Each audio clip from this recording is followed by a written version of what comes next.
Everyone, welcome to માયુસ kitchen. આજે બહુ લોંગ ટાઈમ પછી તમારી જોડે હું વિડીયો શેર કરું છું। આજે મને બહુ મસ્ત વરસાદ પડતો હતો તો મેં બનાવ્યા મસ્ત મજાના પુડલા।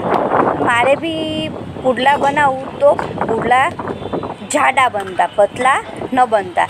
તો મને એવું થયું કે ચાલો આજે હું તમારી સાથે મારી એક ટીપ શેર કરું।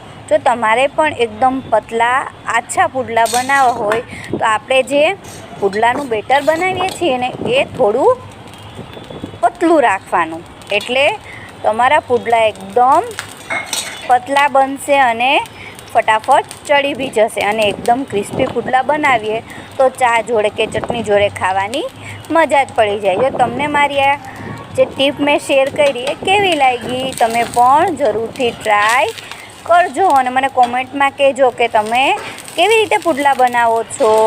અત્યારે મસ્ત વરસાદી વાતાવરણ છે, જો શાકમાં કંઈ ન હોય તો નાના મોટા બધાને જ ભાવે તો ફટાફટ પુડલા બની જાય। અને મેં આમાં થોડા વેજીટેબલ બી નાખ્યા હતા, કાંદા છે, ટામેટાં છે, લીલું લસણ છે, કોથમીર છે, તેનાથી થોડો ટેસ્ટ બી મસ્ત આવે। તો તમે પણ જરૂરથી ટ્રાય કરજો। Thank you.